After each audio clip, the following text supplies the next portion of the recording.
군인보다 민간인이 먼저 파악한 희한한 지뢰라는 기사 좀 찾아오시고요. 지금 난리도 아니에요. 예. 지금 이 지뢰 문제 지금 난리도 아니야. 어저께 국회에서 끔찍한 일이 있었잖아요. 충격적인 일이 발생했죠.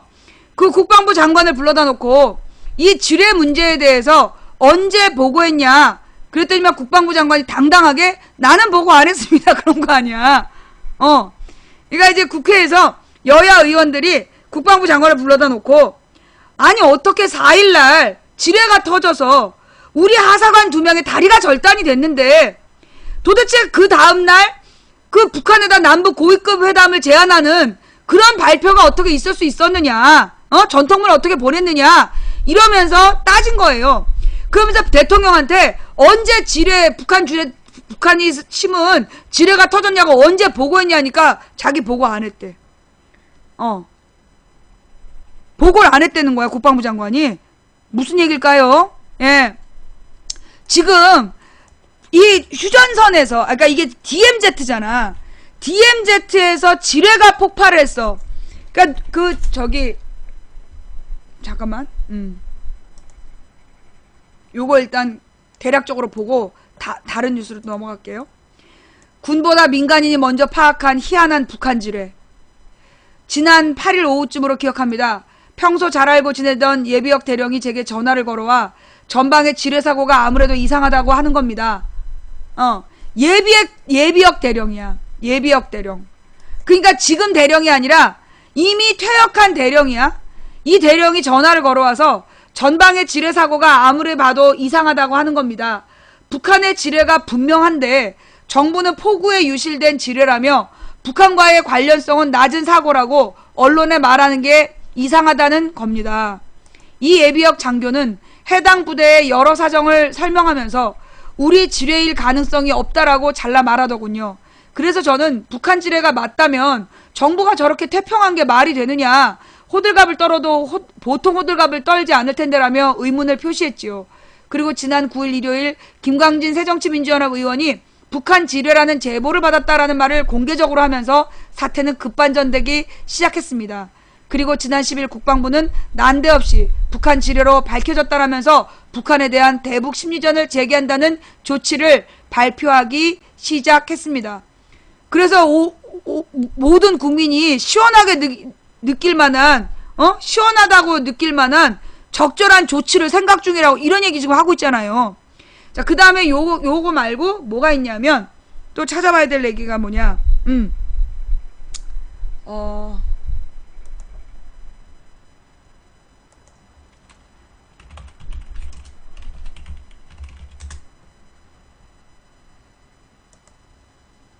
이 기사 한번 같이 읽을게요. 요즘에 이 셀프 디스 유행이죠. 청와대 셀프 디스하다. 청와대의 초기 대응이 또 도마에 올랐습니다. 세월호 참사, 메르스 사태에 이어 북한 지뢰 도발에서도 초기 대응이 부실했다는 지적이 나오고 있는 건데요. 자, 여러분, 또 우리 벌레들이 너무 흥분할까봐 일단 진정시키고 갈게요. 예. 세월호 참사, 메르스 사태에 이어 북한 지뢰 도발에서도 초기 대응이 부실했다는 지적이 나오고 있는 건데요. DMZ에서 지뢰 폭발 사고가 발생한 4일 오전부터 국방부가 북한의 목함 지뢰 매설에 따른 폭발 사고라는 발표가 나온 10일 오전까지 6일 동안 청와대 행적이 납득이 되지 않는다는 겁니다. 청와대 초기 대응의 문제점을 방증한 사례는 여러 가지입니다. 지뢰 폭발 사고가 났는데도 박근혜 대통령이 그 다음날 DMZ 인근 백마고지에서 열린 경원선 복원 기공식에 참석해 북한의 남북 화합의 길 동참을 촉구한 점, 그 직후 통일부가 판문점 연락관을 통해 북한의 고위급 회담을 제의한 점, 국가안전보장회의는 8일에 가서야 열린 점, 박 대통령은 지뢰 폭발 사고가 북한 소행이라는 사실이 밝혀진 후인 10일 청와대 수석 비서관 회의를 주재하면서 이와 관련해 한마디도 안 하고 오히려 북한의 표준시 변경만 거론한 점 등등입니다. 이에 대해 청와대는 어제 적극 해명에 나섰는데요. 대통령 보고가 사고 직후인 4일 오전 10시 이후 4차례에 걸쳐 기민하게 이루어졌고 지뢰 폭발 사고가 북한 소행으로 추정된다는 보고는 5일 오후에야 이루어졌으며 8일 저녁에서야 비로소 폭발한 지뢰가 북한이 매설한 목함 지뢰라는 사실이 보고됐다는 겁니다. 추리하면 지뢰 폭발 사고와 관련한 보고와 대응은 기민하게 이루어지고 있었으나 북한 소행이라는 확정이 이루어지지 않아 예정된 일정을 소화할 수밖에 없었다는 취지의 해명인데요. 이런 해명에도 불구하고 합리적인 의심은 가시지 않습니다. 가장 먼저 제기되는 의심은 청와대 해명이 한민구 국방부 장관의 말과 배치된다는 점입니다.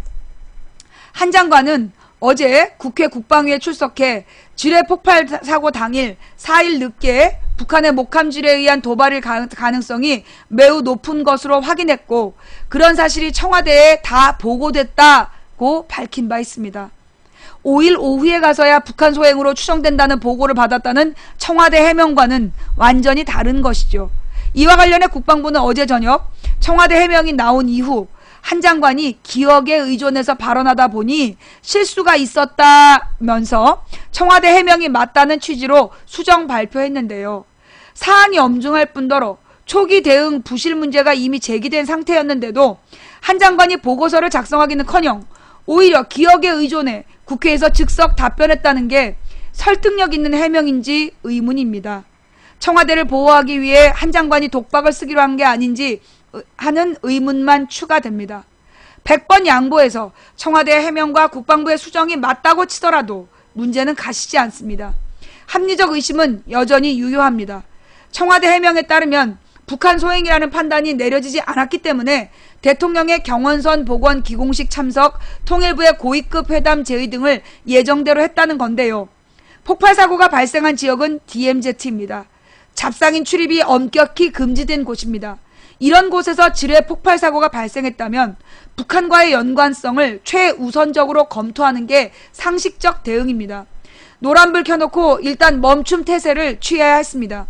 100번이 아니라 1000번을 양보해 경원선 복원 기공식과 같이 사전 고지된 공개 행사는 취소하기 어려웠다고 이해하더라도 통일부에 당연히 청와대의 사전 허가를 받은 것이겠죠. 통일부의 고위급 회담 제의는 얼마든지 유보할 수 있었습니다. 그건 일정이 사전 공지되는 공개 행사가 아니기 때문에 당국의 판단에 따라 얼마든지 시간 조절을 할 수 있는 것이었습니다. 그런데도 앞뒤를 둘러보지 않은 채 고위급 회담을 제의한 것은 DMZ에서의 지뢰 폭발 사고를 전혀 안중에 두지 않았다는 방증이 됩니다. 만에 하나 가능성을 놓쳐서는 안 되는 안보 문제에서 나사 풀린 수준의 안이함을 내보였다는 방증이 됩니다. 합리적 의심거리가 하나 더 있습니다. 청와대 해명에 따르면 폭발한 지뢰가 북한이 매설한 목함 지뢰라는 사실이 보고된 시점은 8일 저녁이었습니다. 헌데 왜였을까요? 그로부터 하루하고도 한나절이 더 흐른 10일 오전에 박 대통령은 수석 비서관 회의를 주재하면서 표준시를 변경한 북한의 처사를 비판하면서도 지뢰 도발이란 더 엄중한 북한 행위에 대해서는 말하지 않았습니다. 다른 사람이 아닌 군 통수권자가 말이죠. 이뿐만이 아닙니다. 우리 당국은 이날까지도 북한에게 고위급 회담을 제의하는 내용의 대북 전통문 접수를 요구했습니다. 10일까지. 여기에 국가안전보장회의 상임위가 북한이 매설한 지뢰라는 추정이 나온 5일 저녁부터 이틀하고도 한나절이 지난 8일에야 열린 점도 추가해야 합니다. 도대체 어떤 행정을 어떻게 이해하고 납득할 수 있겠습니까? 이런 행적에서 읽을 수 있는 것은 대응이 굼떴다는 것이고 태도는 도발을 안중에 두지 않았다는 겁니다. 대통령이 보고를 몇 번 받았느냐가 문제의 핵심이 아닙니다. 단계별 보고에 맞게 적절한 대응이 이루어졌는지가 핵심입니다. 하지만 청와대 해명은 거꾸로입니다. 단계별 보고가 이루어졌는데도 대응은 천하태평이었다는 점만 부각시킵니다. 셀프 디스를 한 것입니다. 시사통 김종배 씨의 시사평론가 김종배 씨의 글에 그 이슈 독털에 나온 내용입니다. 이 세월호 때 우왕좌왕하고 나중에 사람이 다 이미 배가 뒤집어진 다음에 VIP의 특별 지시입니다. 우리 녹취록 기억하잖아요. VIP의 특별 지시입니다. 오케이. 이러면서 한 사람의 희생자도 없게 하라. 모든 방을 철저히 수색해서 단 한 명의 희생자도 없게 하라는 VIP의 특별 지시입니다. 10시 반에 그런 지시를 내렸어. 배가 10시 28분에 뒤집어졌는데 보고가 된 게 첫 보고가 7시에 됐고 8시부터 애들이 119하고 112에 신고를 했는데 10시 28분에 배가 완전히 뒤집어진 다음에 10시 30분에 VIP 특별 지시사항이라고 오케이 VIP 특별 지시사항입니다 이러면서 그 짓거리 했어요. 그러다가 배가 다 가라앉았는데 지금 다 구조작업하고 있다고 개뻥을 치면서 막 그 세월호 유가족들이 아무도 구조하고 있지 않다고 막 소리 지르니까 박근혜가 뭐라 그랬어. 거기 찾아와가지고 만약에 그게 사실이라면 여기 사람 다 옷 벗어야 됩니다. 그거 사실이었잖아. 근데 왜 옷 안 벗어? 세월호 유가족들이 그때 실제로 구조작업이 이루어지고 있지 않다고 울부짖으니까 그럴 리가 없다 그러면서 나도 그때 박근혜를 믿었다. 정말 박근혜를 믿었어. 설마 대통령이 한나라의 대통령이 국민 300여 명이 죽어간 사태에 대해서 거짓말할 거라고 상상도 못했어. 그런데 그때 박근혜가 뭐라 그랬냐면 그럴 리가 없다. 지금 500명의 잠수사들이 구조작업하고 있다. 만약에 정말 유가족이 얘기한 것처럼 구조작업을 안 하고 있다면 여기 있는 사람 다 물러나야 된다. 씨발 다 물러나야지. 약속을 지켜서 다 물러나야지. 그때 실제로 투입된 잠수사가 2명이었다며. 우리나라 온 국민이 텔레비전에서 500명의 잠수사가 구조에 투입됐다는 기사를 보고 있을 때, 자막을 보고 있을 때 실제 그 잠수에 투입된 잠수사 2명이었다며. 원딘에서. 씨발 다 물러나야지 그럼. 그 다음 나중에 한 2주일이 지난 다음에 도대체 사건 그 당시에 어떤 문제 있었냐면 생존자 숫자도 파악을 못했어. 맨 처음에 전원 구조했다고 개뻥 쳤다가 그게 1시 40분이 되니까 아닐 수도 있다고 보도가 나와. 그러다가 뭐 170 몇 명을 구조했다 그랬다가 나중에 결국은 다 바뀌어 160 몇 명 구조한 걸로 끝났어. 한 달 동안 생존자 숫자가 바뀐 거야. 4번인가 5번이.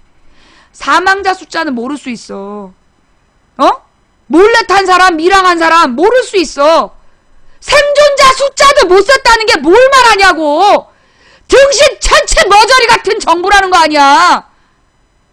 그런데 도대체 컨트롤 타워가 누구냐? 청와대에서요. 그 당시에 4월 말 5월 초에 2번인가 3번에 걸쳐서 청와대 대변인이 발표를 해. 이런 재난사고는 청와대가 컨트롤 타워가 아니라는 거야.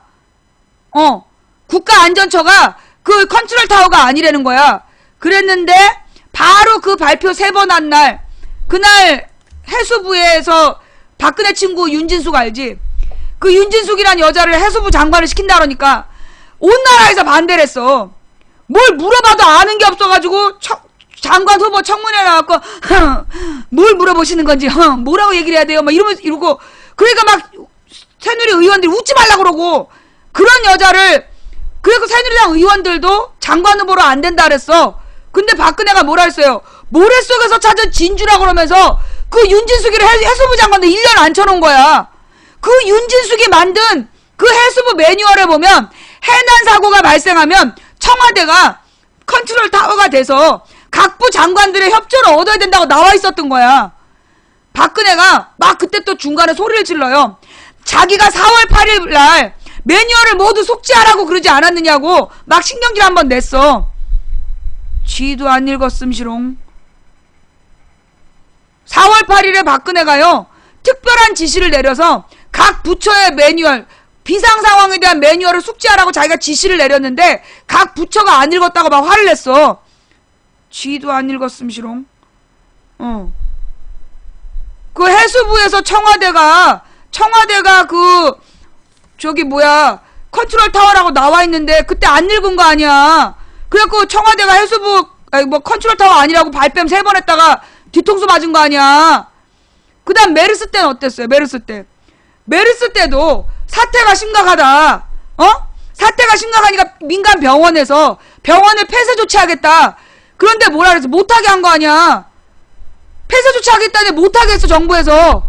그리고 맨 처음에 병원과 환자가 이거 메르스 아니냐고 의심을 했는데 메르스 검사를 정부에서 6일 동안 안 한 거 아니야. 바레인은 메르스 발병 국가가 아니라고 6일 동안 버텼어. 그래서 그 병동에 싹 퍼져가지고 188명의 환자를 낳고 36명의 사망자를 낳았어. 그래놓고 지금 메르스에 대해서 뭐라 했어요? 정부가 컨트롤 타워가 아니래. 그 삼성 그 컨트롤 타워 삼성 의료원장한테 왜 책임 못 졌냐고 지가 사과받았잖아. 지랄 상지랄이야. 그럼 대통령이 왜 있는 거야? 청와대가 왜 있는 거야? 국민의 생명과 안전을 보호해야 되는 정부가 왜 몇십억씩 연봉 받아 처먹으면서 뭐하고 자빠졌냐고. 청와대 직원들이 받는 연봉 다 합쳐봐봐. 얼마나 많은데. 그 돈 받아 처먹고 뭐하는 거야? 어? 그러더니 이번에 지뢰 폭발 사고 때 봐봐. 이거 만약에 노무현 김대중 때 그 북한 목함 지뢰가 터졌는데 6일 동안 발표 안 했다 걸렸다. 어떻게 됐을까요? 여러분 한번 생각해 보세요. 김대중 노무현 시절에 북한의 목함 지뢰가 터졌는데 그거 발표 안 하고 숨기다가 6일 만에 터졌다라면 어떻게 됐을까요? 아마 조중동이 당장 탄핵시키고 그리고 감옥에서 사형시켰을 거야. 빨갱이라고.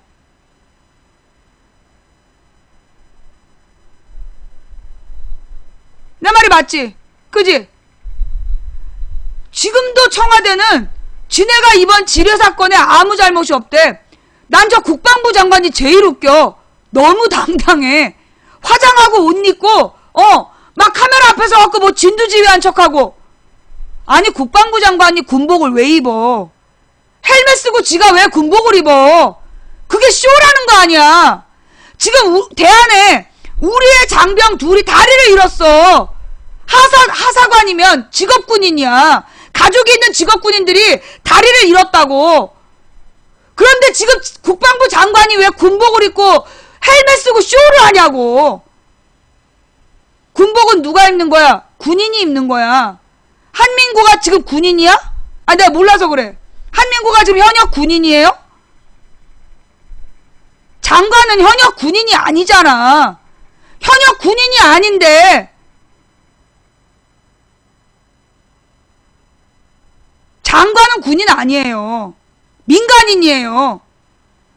장관은 나이가 몇인데 아직도 군인을 해. 말 같지도 않은 얘기를 하고 있어. 그걸 왜 군복을 입고 지가 설치냐고. 그건 결국 카메라 앞에서 쇼했다는 거야.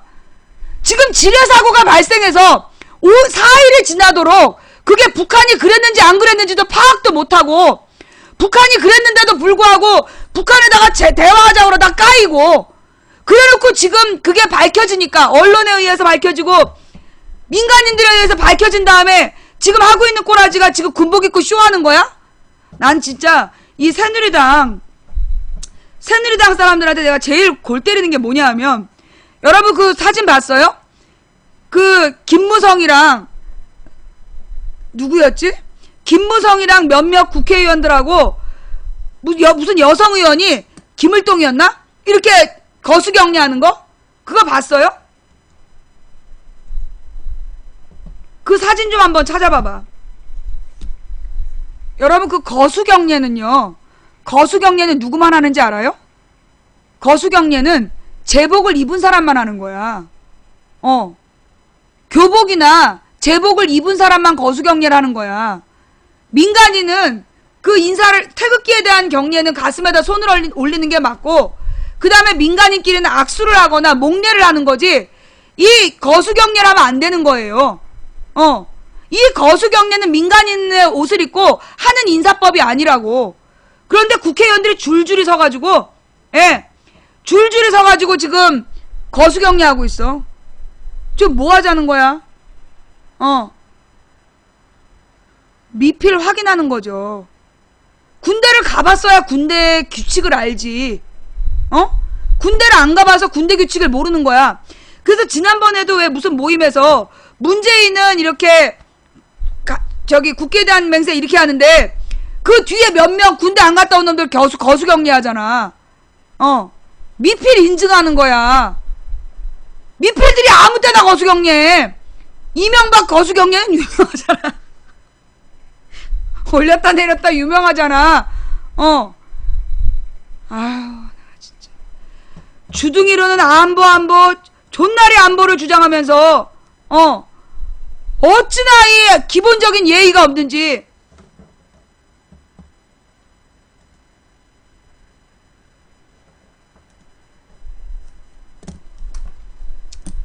예. 자, 나는요, 이 국방부 장관의 그 당당한 대답, 그 DMZ에서 지뢰가 터졌고 우리 군 2사람의 다리가 잘렸어. 근데 이거는 우리 군의 실수 아니면 누구의 실수야? 북한의 작전 아니면 우리 군의 실수잖아. 둘 다 비상 상황이야. 둘 다 비상 상황인데 그거에 대해서 대통령한테 전화보고를 한 번도 안 했대. 소통은 잘하고 있지만 전화보고 한 번도 안 했대. 지금 우리나라 대통령이 장관들하고 전화보고나 대면보고 안 받는데 고의 모셔뒀다가 박제하려고 그래? 아니, 대통령이 뭐하는 사람이야? 장관이 뭐하는 사람이냐고. 장관하고 대통령이 긴밀하게 서로 전화 주고받으면서 국가 비상상황에 대해서는 통화하고 그래야지 정상적인 정부 아니야? 또 문제는 서면 보고도요. 아니, 그리고 서면 보고를 나는 이번 일에 가장 골 때리는 게 뭐냐, 그 우리 정부에서 지금 자기네들이 서면 보고를 정확히 했다, 기민한 서면 보고를 했다는 거야. 여기서 조금 아까 우리가 읽은 건 청와대의 셀프 디스라는 거잖아. 자, 봐봐. 그러면 이 정부에서, 소위 국방부와 뭐 청와대가 대통령에게 제때 기민한 보고를 했다는 거야, 지금. 청와대의 해명이. 그럼 문제는 누굴까?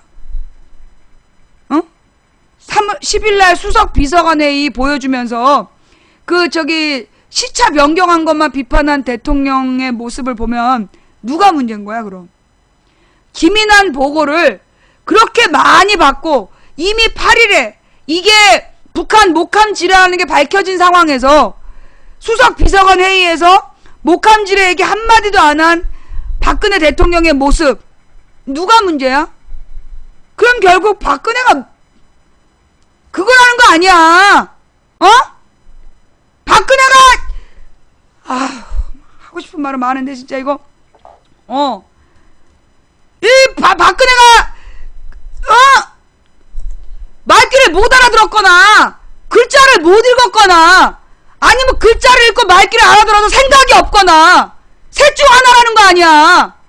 서면 보고를 4차례나 했는데 무엇보다 북한 목함 지뢰라는 게 8일날 발표가 됐는데 10일날 수석 비서관 회의를 하면서 한마디 언급도 안 했다는 얘기는 보고를 해도 말귀를 못 알아듣거나 아니면 한글을 못 읽거나 아니면 뇌가 정상이 아니거나 북한의 시차 변경이 중요하냐, 목함 지뢰로 우리 장병 둘의 다리를 잃었다는 게 중요하냐?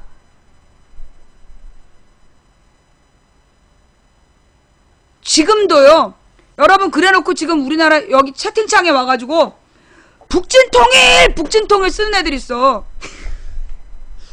사실 작년까지는요 적화통일 썼어. 이제 이게 보니까 좀 모자란 요원들인 것 같아. 이제 이게 그 생각이 제대로 바뀌거나 공부를 한 애들은 차마 쪽팔려서 일을 못하잖아. 그러니까 조금 이제 그 지능이 떨어지는 요원들을 모은 것 같아. 얘네들한테 이제 뭔가를 가르쳤겠지. 그러니까 이제 지들 딴에는 나한테 와가지고 그 이제 박근혜 팬이랍시고 박근혜 만세한 다음에 적화통일 쓰더라고. 적화통일이 뭔 말인지도 모르는 거야. 그 적화통일이 뭐예요? 한반도를 붉은색으로 물들이겠다. 한마디로 공산주의로 통일하겠다는 게 적화통일이야. 나더러 에라이 종북 빨갱이냐라! 그래놓고 적화통일 그래. 진짜. 나는 어디서 그런 바보들을 주워 모았는지 그게 더 궁금해. 모아도 어디서 그렇게 모자란 애들만 모았냐고. 아니 아무리 그래도 그렇지 어떻게 적화통일, 북치통일 구분도 못하는 애들. 그래서 내가 가르쳐줬잖아. 야, 적화통일은 북한의 주장이야. 너가 지금 쓰고 싶은 말을 쓰려면 북진통일이라고 써야 될까? 그 다음에 또 북진통일, 북진통일 고쳤어. 내가 알바들한테 가르쳐줬다니까. 적화통일은 북한에서 주장하는 거고, 너가 주장하면서 써야 되는 건 북진통일이야. 그 다음 또 북진통일, 북진통일. 하다 돌아버리겠다니까, 진짜. 아니, 모아도. 왜 이명박 때 장관들. 모아도 어디 모자란 애들만 모아다 그랬잖아. 아니, 어떻게 요원을 모아도 어떻게, 얘네 IQ 검사하는 것 같아. 그래서 지능 50 이하만 모으는 것 같아. 지능 50 이하만 모아가지고, 그래서 얘네들한테 이걸 계속 그 일을 시키는 것 같아. 왜냐? 이게 지능이 50만 넘어도 망치부인 방송에 와서 들으면서 이렇게 작업하면 이게 넘어오잖아. 지들 말대로 선동이 되잖아. 그러니까 막 선동 이거 뭐 자기 고백하는 거야. 망치부인 방송을 듣다 보니까 가슴이 움직여서 망치부인 말에 동참해야 될 것 같은 어떤 느낌이 왔다. 그럴 때 쓰는 한마디가 선동하지 마라 이거 아니야. 쥐가 흔들렸다는 거. 그러니까 이게 IQ 50만 넘으면 이게 이해가 된단 말이야. 그러니까 IQ 50 밑으로 모아온 것 같아. 그러니까 적화통일 하다가 너 적화통일이 무슨 말인 줄 알아? 그 전에 2008년에 또 얼마나 웃겼는 줄 알아? 나한테 와가지고 리정이는 빨갱이라고 막 욕을 하는 거야. 리정이 빨갱이년 막 이러면서 욕을 해. 2008년 가을인가 2009년 봄인가. 왜 빨갱이냐 했더니 리정이가 그 남침이라 그랬다고. 한국전쟁이 남침이라 그랬다고. 리정이는 빨갱이년이래. 그리고 내가 그때 진지하게 그때 보셨던 분 기억나요? 2008년 9년에 남침 맞아. 그때 이런 빨갱이 망치년 이러는 거야. 남침이 뭐냐? 남침이 뭐냐? 남침 북침의 의미를 가르쳐 준 거야 그때. 너 똥침 그러면 누가 당한 거야? 똥침 그러면 누가 당한 거야? 똥구멍이 당한 거지. 남침 남쪽이 당한 거야. 그래서 가르쳐줬다니까. 지금도 군부대에서 그렇게 가르친대. 애들이 계속 북침 남침 헷갈리니까 너 똥침은 누가 당한 거야? 똥구멍이요. 그치? 남침이야. 남쪽이 당한 거야. 왜냐면 그 침자가 침노할 침자야. 침략해 들어가다 할 침자라서 남침, 남쪽으로 침략해 왔다는 뜻이야. 근데 이정희한테 남침이냐 북침이냐 누가 질문을 한 거예요. 그러니까 이정희가 남침이 맞다 그런 거야. 그랬더니 거기에다가 그게요. 네이버 지식인인가에 나와 있어. 이정희 이 빨갱이년을 어떻게 해야 됩니까? 이러면서 이정희가 한국전쟁을 남침이라고 그랬다고. 나 빨갱이년 이러면서 글을 올린 거야. 그게 조회수 몇십만이었다니까? 조회수 몇십만에 이거 추천을 얼마나 많이 받았는지. 그 추천한 새끼들은 다 IQ 50인 거야. 남침 북침 구별을 못해가. 그래갖고 심지어 어땠냐? 종편이 만들어진 다음에 북침 남침을 설명하는 프로가 있었다니까? 2010년인가 11년에 가서 북침 남침을 그때 가서 종편에서 가르치더라고. 내가 그런 애도 봤어. 그래갖고 내가 요원들한테 가르쳤잖아. 남침이 맞는 거야. 북침이라고 그래야 빨갱인 거야. 그래? 근데 그때 북침과 남침을 헷갈려하는 요원들에게 남침이 맞는 말이다. 똥침이란 리얼한 표현을 쓰면서도 똥침은 누가 당하는 거야? 똥구멍이 당하는 거지. 그 남침이 맞는 거야. 우리는 남침이라고 해야 되고 빨갱이들이 북침이라고 하는 거야. 했더니 그래서 바꿨단 말이야. 그러더니 작년에도 적화통일 그때 김정은이가 서울을 불바다를 만든다 그러니까 전쟁하자 적화통일 그거 봤던 분 손. 그때 2013년에 김정은이가 서울을 불바다로 만든다 그랬어. 그러자 지금 이때가 전쟁을 할 때라는 거야. 그래서 적화통일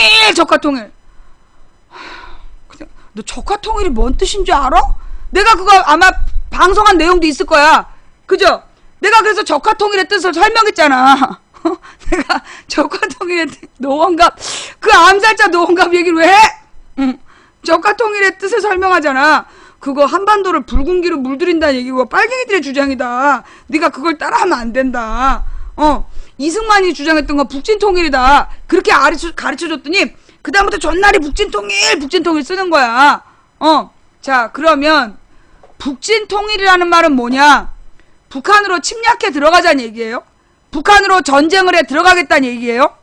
그러면서 우리 국방부가 북한을 혼내줄 시원한 이 얘기가 또 왜 나왔냐면, 어저께 이제 새누리당 모 의원이 이것들 웃겨. 야당 의원들이 비판한 건 보도 하나도 안 하고 새누리당 의원이 보도한 거 하루 종일 보도해. 새누리당 모 의원이, 이름 모를 의원이 뭐라고 얘기를 했냐면, 북한의 지뢰가 터졌는데, 북한에서 지뢰를 매설해서 사고가 터졌는데 지뢰 폭발에 대한 대응이 대남 방송이냐 대북 방송이냐, 그러면서 쌍욕을 했어. 그랬더니만 이번에 이제 다시 국방부에서 오늘 뭐라고 얘기가 나왔냐면, 한국 국민들이 시원하다고 느낄 만한 제대로 된 응징을 준비하겠다는 거야. 자, 이 얘기를 보면 느낌이 어때요? 뭐 전쟁이라도 한판 하겠다 이런 느낌이잖아. 그죠? 전쟁이라도 한판 하겠다는 느낌이잖아. 사실 그 얘기를 딱 보자마자 두려웠어요. 새누리당 의원 이름 쓰지 마라. 그 얘기를 보자마자 두려웠어. 이 새끼들이 진짜 무슨 국지전이라도 일으키려고 그래? 그러다 문득 마음의 평안이 찾아왔죠. 왜? 지금 우리 국방부에서 우리 국민들이 지금 또 철없는 새끼들이 또 막 게시판에 쓰고 다녀. 이번에 아예 끝을 내야 된다. 이번에 아주 시원하게 끝을 내자 이러면서 한판 붙자 이러고 돌아다녀. 야, 이 등신들아. 지금 우리 국방부에서 북한에다가 한판 붙자고 할 수 있냐 없냐? 야, 이 등신들아. 지금 우리나라 국방부에서 북한에다가 한판 붙자 할 수 있어 없어? 못해. 그럴 권리가 없어. 대한민국 국방부에는, 대한민국 대통령에게는 북한을 상대로 전쟁을 하겠다는 결정권이 없다고. 전시작전 지휘 통제권이 미군에게 있어. 뭔 말인지 알아? 지금 현재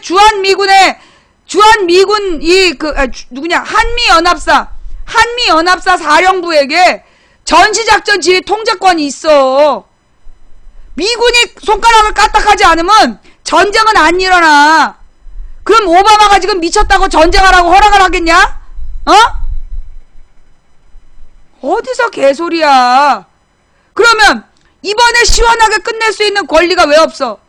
이거 노무현 옛날에 전두환 노태우 때, 전두환 때부터 전시작전권을 돌려받아야 된다는 얘기가 있었고, 노태우 때 본격적으로 전시작전권을 돌려받아야 된다고 난리가 났었어. 조중동도. 그래갖고 노태우 때인가 김영삼 때 평상시 작전권이 넘어오고 전시작전권만 남아있는데, 이걸 막 조선일보에서 동을 떠가지고 전시작전 지휘권도 갖고 와야 된다고 노태우 김영삼 때 주장을 했다고. 그러다가 김대중 때부터 전시작전 지휘권을 돌려받겠다 그랬더니 빨갱이 새끼라고, 주한미군을 철수시키려는 빨갱이 새끼라고 돌변을 해갖고 욕을 한 거 아니야. 원래 조선일보가 정권에 따라 거짓말을 해. 옛날에 노무현 대통령 때, 노무현 대통령이 노무현 대통령이 미국산 소고기 수입한다 그럴 때, 일본은 20개월인데 한국만 30개월? 그래서 한국의 검역 주권 포기하나? 그러면서 미국산 소고기에 광우병 위험원이 한국인에게 특히 취약하다고 맨날 썼어. 조선일보, 동아일보, KBS, MBC 이런 애들이. 그러다 이명박 때니까 조선일보, 동아일보가 뭐라는 줄 알아? 광우병 괴담, 광우병 공포 지나쳐. 지네들이 했던 주장인데, 지네들이 했던 주장을 정권 바뀌니까 미국산 소고기 안전하다고, 미국산 소고기로 인간 광우병에 걸릴 확률은 벼락 맞을 확률에 가깝다고. 근데 여러분, 벼락 많이 맞는 거 알죠? 생각보다 벼락 피해가 많아요. 벼락 맞을 일이 없는 것처럼 얘기하는데 사실 벼락 맞는 확률이 꽤 많아. 그래서 벼락 맞지 않으려고 조치를 가르치는 거야. 조선일보가 그랬다니까. 지네가 못 믿겠지. 그래서 우리 방송에는 뭐가 있어? 증거가 있잖아. 증거. 망치부인 방이 9년 동안의 증거가 있는 방이야.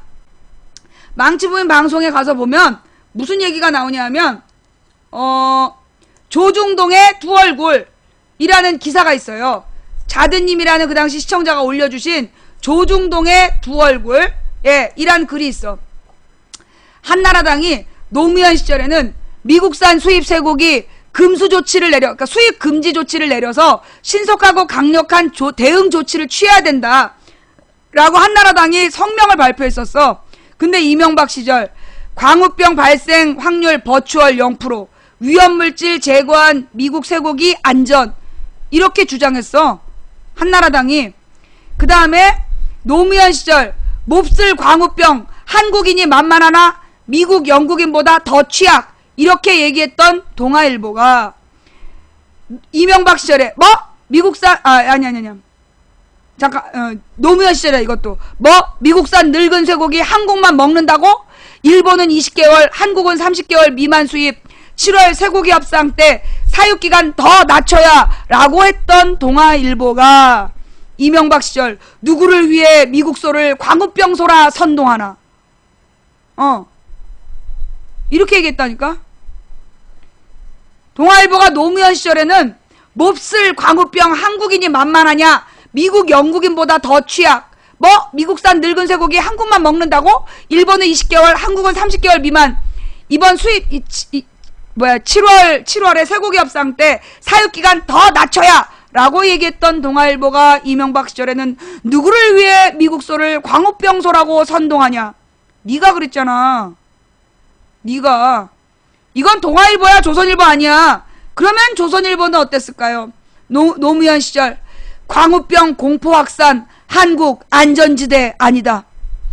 광우병 환자 수 빙산의 일각이라고 보도했던 조선일보가 이명박 시절에는 TV 광우병 부풀리기 도를 넘었다. 이게 조중동의 실체야. 노무현 때는 광우병 공포 확산, 한국 안전지대 아니다, 이런 기사 쓰고 광우병 환자 수 빙산의 일각 이랬던 조선일보가 이명박 시절로 넘어오면서 TV 광우병 부풀리기 도를 넘었다. 그러면서 자기네 사옥에서는 사원 식당에서 우리는 호주산 청정호만 넣는다라고 식당에 써붙였다가 걸린 거 아니야 또. 그 다음 이게 이 조중동 그 밖에 여러 가지 글들이 있으니까 관심 있는 분들은 이 글들을 한번 찾아보시기 바라고요. 어이가 없죠, 어이가. 이렇게 앞뒤가 다른 조중동이야. 기분이 좋아? 너 뽕했지?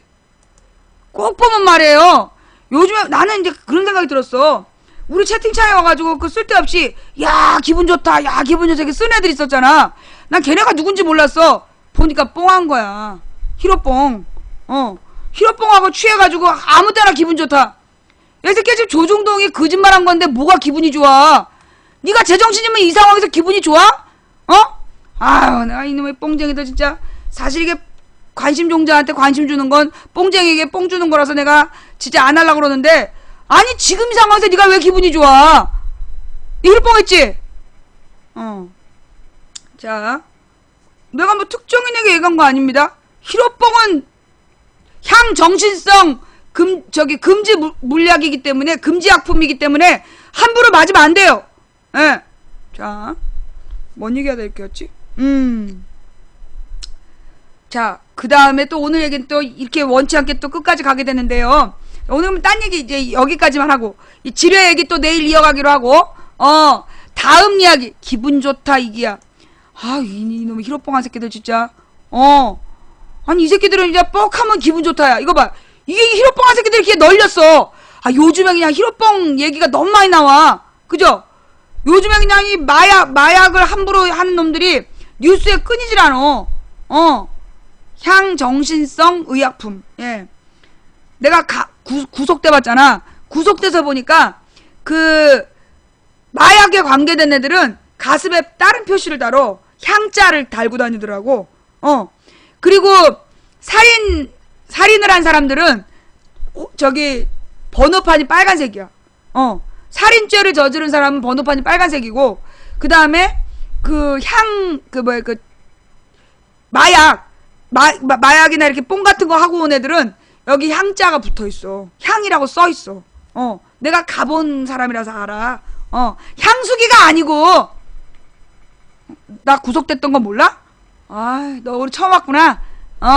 오늘 처음 와가지고 나 구속됐던 거 모르는 거구나. 그때 내가 얘기해줘야지. 내가 2012년 문재인 선거운동 하다가 잡혀 들어갔어. 뭐 허위사실 유포했다고 잡혀 들어갔는데 3개월 만에 허위사실 아니라고 그래서 풀어줬잖아. 근데 징역 6개월이래. 아니 허위사실 유포하는데 왜 6개월이냐 했더니 사실 유포했다고. 사실 유포죄로 내가 징역 6개월형 받고 나온 사람이야. 그게 내가 그때 구속돼가지고 아주 그냥 인생 공부 찐하게 하고 왔지. 또 다음 얘기로 넘어갈게요. 다음 이야기. 자, 우리 롯데 사태 날마다 지금 계속해서 저기 심각한데요. 이 롯데 불매 운동이 계속 불을 붙이고 있대요. 자, 그런데 이 롯데하고 또 박정희가 연관된 거 알고 있었어요? 롯데하고 박정희하고 연관된 거 알고 있었어? 원래 롯데가 그 박정희 때 1965년에 그 1965년도부터 롯데가 컸더만 그 이전부터 있었던 게 아니라 1965년도에 박정희의 특혜를 받아서 크기 시작한 기업이었어. 요거 한번 찾아볼까요? 예. 뭐라고 찾아야 되냐면 그 롯데껌에서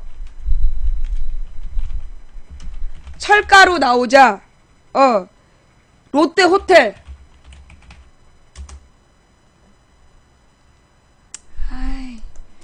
이게 뉴스로 안 나오네.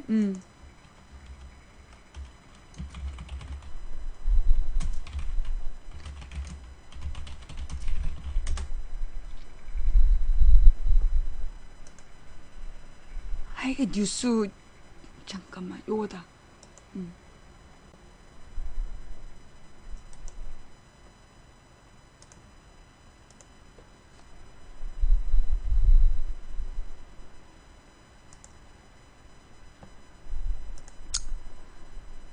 오늘은 워낙 작게 그냥 박정희 특집이네.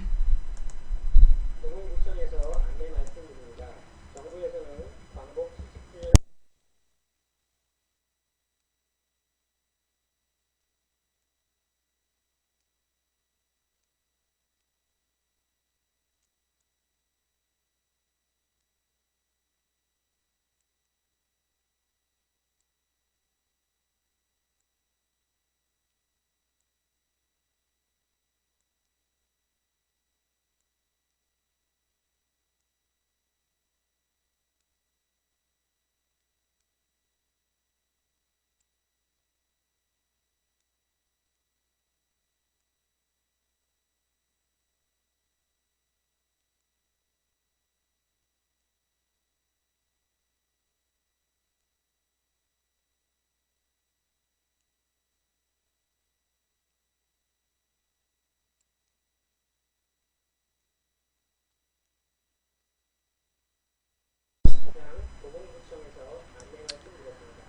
시끄러. 롯데껌에 쇳가루가 나오자 박정희가 신격호 불러 롯데 호텔 맛겸. 예. 이 롯데껌에서 쇳가루가 나왔대요. 사람 먹는 음식에서 쇳가루가 나왔으면 어떻게 해야 돼요? 기업이 문을 닫아야 되죠. 그런데 박정희가 어떻게 했느냐? 신격호를 불러다가 롯데 호텔을 맡겼대요. 예. 신격호를 불러서 롯데 호텔을 맡겨. 1970년 서울시 도시계획을 총괄했던 손정목 교수 저서, 전두환의 롯데월드 특혜에 이르기까지 고속성장 비화, 일본에서 출발한 롯데는 어떻게 한국에서 재벌이 됐나, 롯데의 국적 논란이 일면서 이 질문에 대한 답을 찾기 위해 과거의 기록들이 다시 조명받고 있다. 그중 하나가 바로 1970년대 서울시 도시계획을 총괄했던 손정목 서울시립대 명예교수가 쓴 서울 도시계획 이야기다. 여기에는 롯데가 어떻게 당시 정권의 특혜를 받아 성장했는지 세세하게 담겨있다. 롯데라는 재벌이 탄생하게 된 것은 아이러니하게도 당시 서울시의 강력한 단속이 출발점이었다. 당시 시는 부정식품 단속반을 편성해 조사했고 그 결과 롯데제과의 바브민트껌 등에서 모랫가루와 쇳가루가 검출됐다. 그러나 이 사건이 오히려 롯데가 한국에서 재벌로 탄생하는 발판이 됐다. 롯데껌 불량식품 단속에 걸린 것이 전화위복. 박정희 신격호 청와대로 불러서 호텔 건설 지시. 미친 거죠. 예. 빈혈 때 씹는 껌이었다고? 야! 박정희 당시 대통령은 신격호 롯데제과 사장을 청와대로 불러 그 자리에서 롯데건 파문을 해결해주며 한국에 호텔을 지으라고 지시했다. 일본 기업인이 일본에서 모은 막대한 재산의 일부라도 모국에 투자하도록 하는 의도였다. 롯데 입장에서는 오히려 국내 시장을 넓힐 절호의 기회를 잡게 된 셈이다. 손 교수는 책에서 이렇게 썼다. 내가 서울시 도시계획국장으로 있던 73년 10월에 당시 양택식 서울시장과 함께 김종필 총리에게 불려가 롯데호텔 건설에 모든 지원을 아끼지 말 것을 지시받았다. 시벌, 개시벌. 김 총리가 강조한 것은 신격호가 일본인으로서 모은 재산을 모국의 재산 반입 차원에서 다뤄야지 결코 일개 기업을 지원하는 개인이 아니라는 점이었다. 그 오랫동안 신격호가 일본에 귀화한 것으로 착각하고 있었다. 그가 일본인 시게마스 다케오가 아니고 한국인 국적을 가진 신격호임을 알게 된 것은 이 글을 쓰기 위해 각종 자료를 수집하던 1994년의 어느 날이었다. 현재 중구 소곡동에 자리 잡은 롯데호텔 건설은 일사천리로 이루어졌다. 두말할 것도 없이 정부의 각종 지원이 뒤따랐다. 롯데호텔 건설은 38년 개업한 반도호텔을 인수하며 본격화했다. 롯데호텔은 반도호텔과 달리 국립도서관 등이 있던 부지에 지어졌다. 반도호텔 민영화 계획이 발표되면서 정부는 74년 일반 공개경쟁 입찰을 벌였고 롯데가 단독 응찰에 42억 원에 낙찰받았다. 이 일로 인해 소공동 국립중앙도서관은 남산 어린이회관이 있던 곳으로 옮겨야만 했다. 당시 소공동은 국립중앙도서관이 있었기 때문에 학생들과 문인들이 모이는 장소였다. 청와대는 남산 어린이회관을 매입해 그곳으로 이전하라고 지시했다. 이런 상황에 대해 손 교수는 공원 용지인 남산에 어린이회관을 짓게 한 일, 그것을 국립도서관에 강제로 인수시킨 일, 도서관 건물을 롯데에 매각하라고 지시한 일 등 일련의 독재 행위를 당시에 어떤 매스컴도 보도하지 않았고 따라서 일반 시민은 무엇이 어떻게 이루어진 것인지 전혀 알지 못했다고 밝혔다. 어린이회관 건물이 적합하지 않아 결국 국립중앙도서관은 88년 현재 서초구 반포동으로 신축 이전했다. 손 교수는 이 책에서 88년 6월 5일 일본 아사히 신문 비즈니스 전기에 실린 신격호 롯데제과 사장의 소회를 그대로 옮겨 적었다. 그것은 소화 45년의 일이던가. 이거는 아예 이 소화 이게 무슨 뜻이냐면요. 외왕의 집권, 그러니까 외왕이 바뀌면 외왕이 바뀌면 이 그 호가 생기는 거야. 소화 45년이란 표현은 그 당시 일본 왕 외왕이 집권 왕이 된 지 45년 됐다는 뜻이야. 이게 연호야. 외왕 연호. 근데 이 외왕 연호로 그것은 소화 45년의 일이던가. 이후 중앙정보부장으로부터 전화가 와서 박 대통령이 만나자고 한다는 것이었다. 청와대에 갔더니 이 씨와 함께 대통령이 나타나 이렇게 얘기했다. 국제적인 호텔을 만들란 이야기였다. 당시 나는 한국에 진출한 직후였다. 외자 도입법 등 특혜 속에 각종 세금 면세받아 롯데백화점 롯데월드 이어지며 재벌 지위 굳혀. 롯데는 외자 도입법의 혜택도 받았다. 당시 외자 도입법은 부동산 취득세와 재산세, 소득세, 법인세 5년간 면제와 이후 3년간 절반 감면, 관세와 물품세 영구 면제 등의 혜택을 담고 있었다. 신 회장은 한국 국적이었지만 일본에 10년 이상 영주해 외자 도입법에 적용을 받을 수 있었다. 롯데호텔 건설을 위해 부동산을 대규모로 취득했지만 취득세와 재산세 등 세금은 내지 않아도 됐다. 호텔 건설에 쓰인 외국 물품과 주방 가전용품 등을 수입할 때 관세도 전혀 물지 않았다. 특정지구 개발 촉진에 관한 임시조치법도 이즈음 마련됐다. 부동산 투기 억제세, 영업세, 등록세도 면제받았다. 한마디로 그러니까 모든 세금을 깎아주면서 박정희가 키운 기업이라는 거네. 당시 서울시가 강북개발 억제책의 하나로 제시한 백화점 건립금지의 조항을 비켜가려고 롯데백화점이 아닌 롯데 쇼핑센터로 이름을 단 롯데백화점이 들어서면서 재벌 롯데그룹은 한국에 완전히 정착했다. 1986년 서울 아시안게임과 88년 서울올림픽을 앞두고 롯데는 잠실에 롯데월드를 짓는 특혜도 얻어냈다. 당시 청와대와 정부는 아시안게임과 서울올림픽을 앞두고 잠실 개발을 고민하고 있었다. 그리고 롯데가 선택됐다. 왜? 아까 우리 앞에서 봤죠? 독도미량 얘기할 때 봤잖아. 이게 지금 언제 벌어진 일이냐면 박정희 전두환 노태우 때야. 박정희 전두환 노태는 군부였고 그 군부들은 친일, 이게 연결이 되는 거야. 일본에 대한 충성을 맹세했던 놈들이었기 때문에 이 롯데를 그렇게 밀어준 거라고. 어때요? 아까 읽은 기사하고 연결되죠? 그죠? 지금 딴 얘기하지 말고 롯데 얘기하고 있잖아. 이게 지금 이렇게 연결되는 거야. 계속 읽을게요. 86년 아시안게임과 88년 서울올림픽을 앞두고 롯데는 잠실에 롯데월드를 짓는 특혜를 얻었다. 당시 청와대와 정부는 아시안게임과 서울올림픽을 앞두고 잠실 개발을 고민하고 있었다. 그리고 롯데가 선택됐다. 손 교수는 책에서 이렇게 적었다. 여러 재벌 대기업들이 희망했겠지만 결국 그 개발권을 따낸 것은 롯데그룹이었다. 이미 주식회사 호텔롯데와 롯데쇼핑에 의해 관광, 숙박업과 유통업이 명백한 실적을 쌓고 있다는 장점이 있었지만 결정적인 것은 전두환 대통령과 신격호 회장과의 친분이었다. 아마 전 대통령과 가장 가까운 기업인 하나를 꼽으라면 신격호가 거명될 정도로 두 사람 사이는 각별했다. 신 회장은 제1교포란 점을 이용해 외자도입법을 활용해 재무부로부터 사업계획 승인을 신속히 받아냈다. 한 달 만에 인구, 교통영향평가, 용역, 주변 지역 측량, 지하수 조사도 모두 마쳤다. 롯데월드는 우리나라 건축 역사상 구청, 소방서, 시청, 건설부, 상공부, 재무부, 관세청 등 관계기관 공무원들이 모두 나서 적극적으로 지원한 전무후무한 사례로 남게 될 것이라고 손 교수는 평가했다. 그는 모든 관련 기관이 발벗고 지원하고 모든 문서가 초고속으로 처리됐다라고 밝혔다. 이게 제1 롯데월드 이야기야.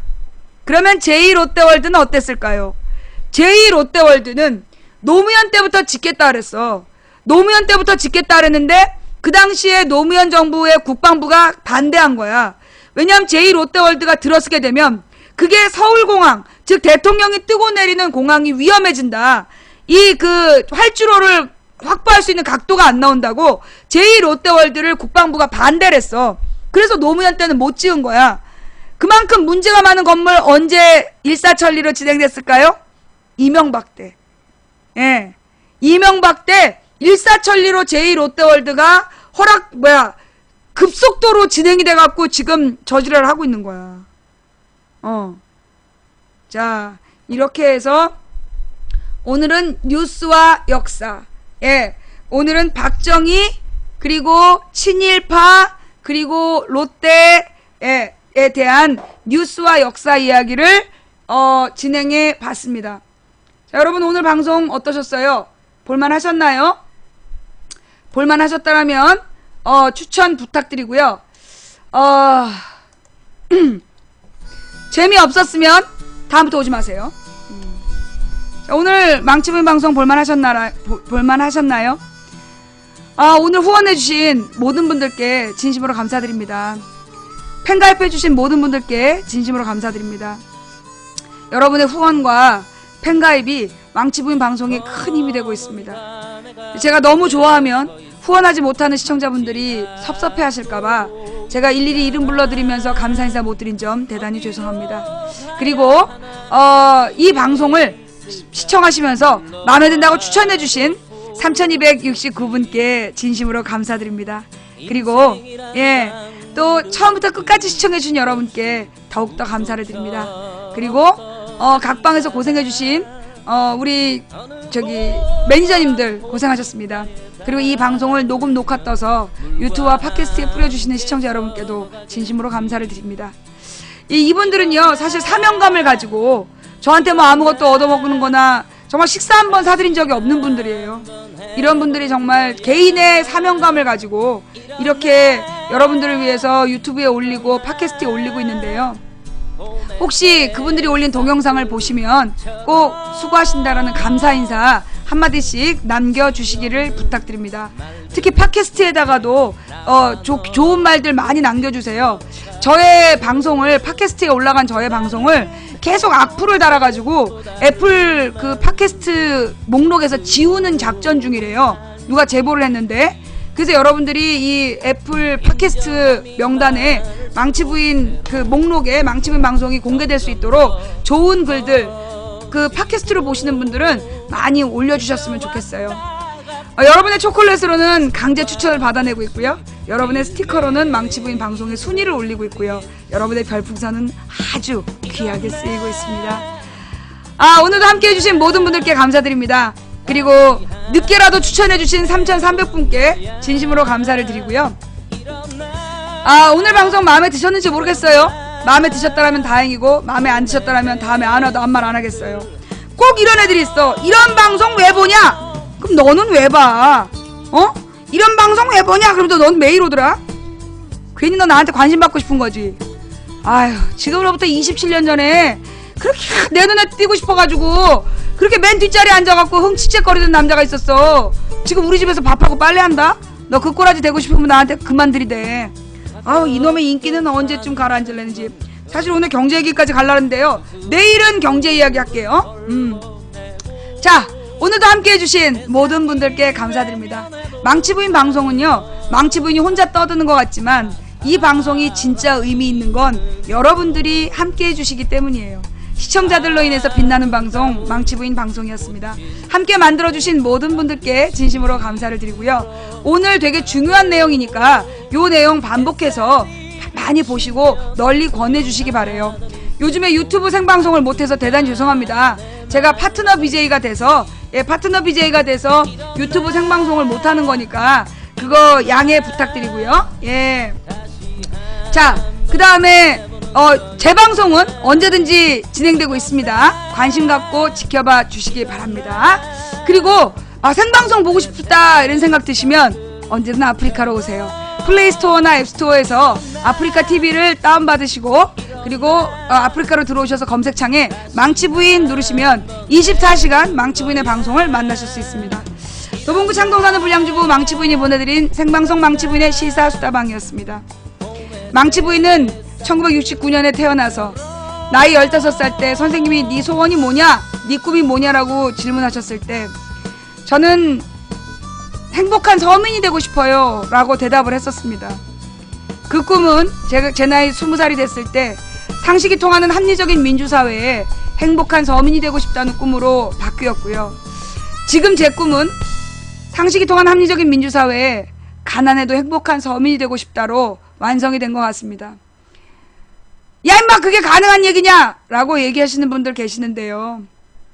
된다고 믿든 안 된다고 믿든 당신의 믿음대로 된답니다. 근데 저는 옛날부터요. 그 쉬운 길로는 가는 거 별로 안 좋아했어요. 뭔가 좀 더 재밌어 보이는 일, 뭔가 조금 더 도전할 만한 일. 그래서 갈 만한 길로 가는 것이 아니라 가야 할 길로 가는 것을 저의 좌우명으로 삼았습니다. 한 사람이 꾸는 꿈은 꿈일 뿐이지만 백인이 꾸고 만인이 꾸면 현실이 된답니다. 누군가 간절히 소망하면 온 우주가 그의 소망을 위해 움직이기 시작한다라는 말도 있더라고요. 오늘도 주무시기 전에 정말 상식이 통하는 합리적인 민주사회가 돼서 우리 모두가 가난해도 행복한 서민일 수 있는 그런 사회를 한 번만 1분만 꿈꾸어 주셨으면 좋겠습니다. 지금까지 망치분이었고요. 다음 방송은 내일 낮 2시. 어머 내일 놀러가지 않나요? 놀러갈 돈이 없어요. 내일 낮 2시 내일 낮 2시에 만나요. 망치부인 이번 주는 주 5일 방송합니다. 내일 낮 2시에 안 오기만 해봐. 오늘 벌써 많이 놀러 갔나 봐요. 자, 그래도 망치부인은 내일 방송하니까 꼭 보러 오세요. 감사합니다. 볼만 하셨어요?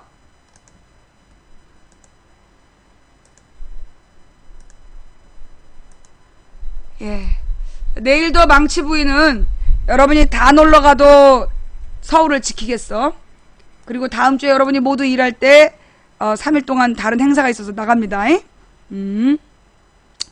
자,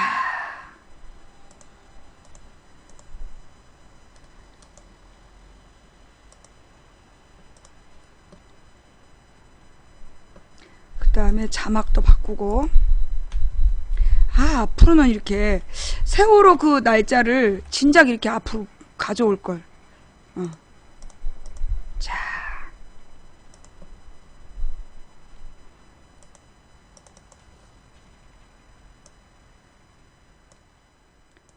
아이고 더워라.